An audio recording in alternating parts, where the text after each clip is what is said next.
14장은 스가랴서의 결론 부분에 이제 해당된다고 말씀드렸습니다. 예언의 결론이 그렇습니다. 여호와께서 온 땅의 하나님, 온 열방의 하나님으로 경배받을 것이다. 이것이 바로 스가랴의 예언의 결론입니다. 어제 15절까지 본문이 이제 승리를 예고했다면 오늘 본문은 승리 후에 남은 자들이, 그러니까 본국 백성과 그리고 이방 민족들에게 어떤 일이 일어날 것인가를 이제 예언을 하고 있습니다. 16절 함께 한번 읽으실게요. 시작. 그때 예루살렘을 치러 온 모든 나라들 가운데서 살아남은 사람들은 해마다 예루살렘으로 올라올 것이다. 그들은 거기서 만군의 여호와인 왕을 예배하고 초막절을 지낼 것이다. 만민이 예루살렘에 모여서 예배하게 될 것이다. 는 것입니다. 그러니까 이제 이스라엘 백성들과 주변 이방국들은 이제 대립 관계가, 더 이상 대립 관계가 아니라 이제 함께 예배하는 그런 관계가 된다라는 것입니다. 저와 여러분의 가정, 친인척, 그리고 저와 여러분의 이웃이 대립 관계가 아니라 예배하는 관계가 되기를 예수님의 이름으로 축원을 드립니다. 초막절을 지낼 것이다. 이렇게 16절 마지막 절에 기록을 하고 있습니다. 초막절은 하나님의 언약을 기억하고 또 하나님의 언약을 갱신하는 그런 의미가 있는 절기입니다. 그런데 이 절기에 이방인이 함께 한다는 것은 이방인 또한 하나님과 언약의 관계가 된다라는 그런 의미가 있습니다. 그러니까 결국 하나님의 의도는 무엇입니까? 유일신을 모시고 자기들만 예배하는 유대 민족만의 예배가 아니라 예수를 인정하고 함께 예배하는 열방의 예배를 원하시는 게 하나님의 의도이시다라는 것입니다. 마치 지금 교회를 연상하게 하지 않습니까? 어떤 나라든지 교회가 있고, 그렇죠? 시차는 좀 차이가 있지만 같은 요일 같은 시간에 예배하는 놀라운 일들이 이 세계에 열리고 있다는 거예요. 하나님의 뜻이 이루어진 것이죠. 바로 이것이 그러니까 하나님의 의도이시다라는 겁니다. 그러니 우리도 아직 복음을 만나지 못한 이 미전도 종족을 위해서 우리가 왜 기도를 해야 되는가? 왜 선교를 해야 되는가? 하나님의 의도가 여기 있기 때문이다라는 거예요. 17절에서 또 19절 함께 한번 읽어보실게요. 시작. 이방의 어떤 백성이라도 예루살렘에 올라와서 만군의 여호와 되시는 왕을 예배하지 않으면 그들에게 비가 내리지 않을 것이다. 만약 이집트 백성이 올라오지 않으면 그들에게 비가 내리지 않아서 나일강이 마를 것이다. 초막절을 지내러 올라오지 않는 어느 나라 사람들에게든지 여호와께서 재앙으로 내리치실 것이다. 이집트 사람이든 어느 나라 사람이든 초막절을 지키러 올라오지 않는 모든 사람들이 받을 벌이다. 자, 이 정리해 보면 한마디로 하나님이 모든 인생과 나라의 흥망성쇠의 키가 된다는 겁니다.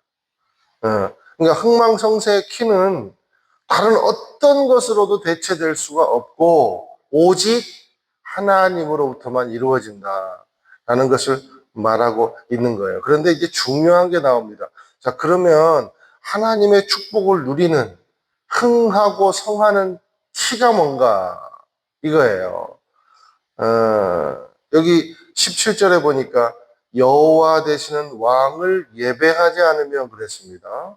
그리고 18절에 보니까 초막절을 지내러 올라오지 않는 그렇게 기록하고 있습니다. 그리고 19절에 보니까 초막절을 지키러 올라오지 않는 또 이렇게 기록을 하고 있습니다. 그러니까 누가 망하고 쇠하는 거예요? 예배하지 않은 자, 하나님을 인정하지 않은 자, 어리석고 교만한 사람들은 다 망하고 쇠하게 된다는 겁니다.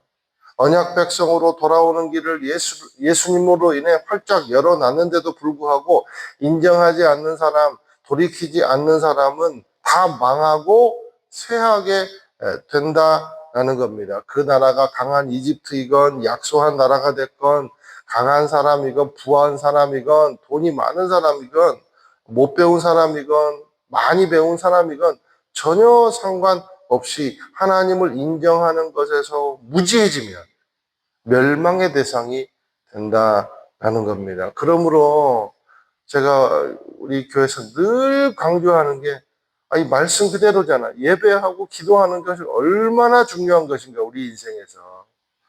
곳곳에서 가르쳐주고 있지 않습니까? 그러니까 저와 여러분이 이렇게 이 자리에서 함께 예배하는 것이 우리에게 얼마나 중요한지를 곳곳에서 하나님은 가르쳐주고 계신다는 겁니다.